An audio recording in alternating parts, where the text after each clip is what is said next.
Չորրորդ ամիսն է պատերազմի վիրավորը վերցնում է արդեն մշակած փայտն ու քանդակում Արցախի տատիկ պապիկը, Հայաստանի Հանրապետության զինանշանը, խոհանոցային պարագաներ եւ ոչ միայն։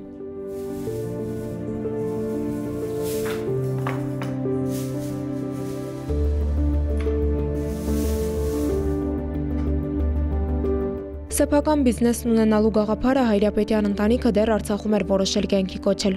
Արցախի շրջափակումից մեկ օր առաջ էին հաստոցները Երևանից ճարտար հասցրել, ձեռք բերել անհրաժեշտ գործիքներն ու որոշել, որ սկսում են։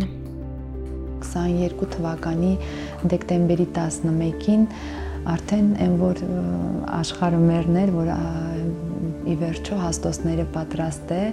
այստեղ ռիսկային էր նաև մեր քայլը, բայց այնուամենայնիվ նպատակը եւ երազանքը ավելի գերակշռեցին։ Սեպտեմբերի 19-ին սկսված պատերազմը փոխեց Հայասերի ու Անիի բոլոր նպատակներն ու երազանքները։ Պատերազմում Հայասերի ծանր վիրավորումը երկար ժամանակ թույլ չտվեց, որ Արցախից բռնի տեղահանված ընտանիքը Հայաստանում վերսկսի աշխատանքը։ Միակ ցանկությունը Հայասերի ապաքինումն էր։ Վիրավորվալը գոհակ կոշող բարձունքում մեր 32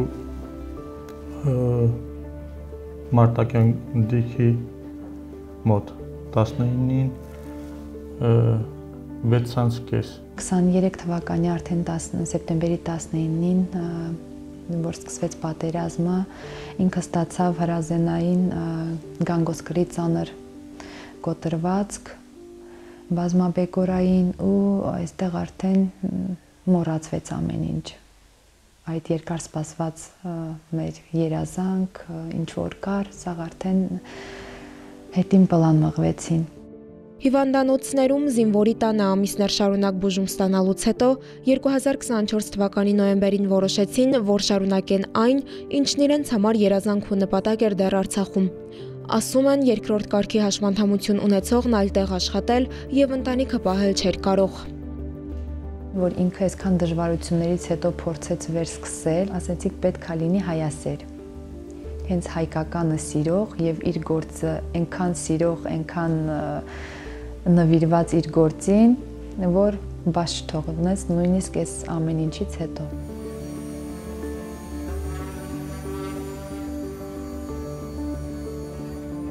Գտավ մի այսպես հումքի մի աղբյուր, որը որ պարզվեց հենց մեր Արցախի հումքն է։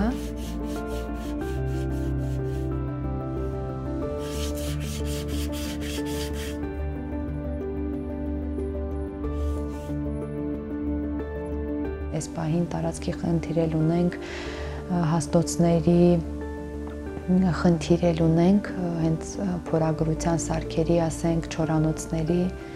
որը որ մեծ խնդիր է։ Անգամ տան պայմաններում են մասնագիտորեն վերաբերվում աշխատանքին, փորձում են պահել եւ բնականը եւ ապրանքի մաքրությունը։ Եթե այդ խոհանոցային պարագաններ է, լաքապատում չպետք է լինի, պետք է այստեղ աշխատենք սուտ առողջ ապրելակերպի վրա եւ ապահովենք էսթետիկ տեսքն էլ, ոչ միայն էսթետիկ տեսքը, նաեւ սննդի մատուցման հարմարավետության վրա ենք աշխատում եւ այդ ամենը հենց խոհանոցային պարագաների դեպքում։ Նյութը լաքապատում անում ենք հուշանվերների դեպքում։ Արցախյան առաջին պատերազմի ժամանակ է զոհվել Հայասերի հայրը։ Որդին մարտական հերթապահության չմեկնելու բոլոր հնարավորություններն ուներ։ Ասում է գնաց, որովհետև ուզում էր տալ իր բաժին կռիվը, պաշտպանել 90-ականներին, նաև իր հոր կյանքի գնով պահած հայրենիքը։ Ես շկոլան վախտային ասալում լի, որ մեր դասարանցը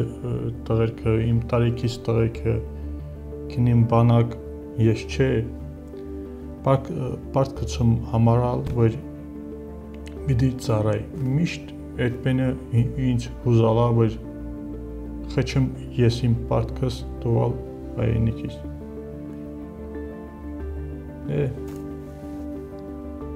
Երկու տարի 7 ամիս ծարայել։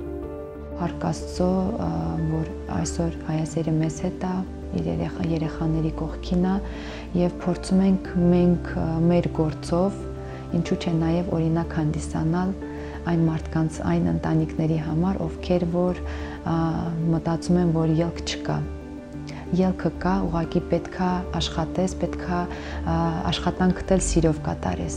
Նրանք հենց այդ սերն են դնում յուրաքանչյուր գործում, ու դա է, որ անկախ դժվարություններից ստիպում է ապրել ու նորից հավատալ կյանքին։ Փորձում ենք չմոռացվի մեր աշխատանքների միջոցով էլ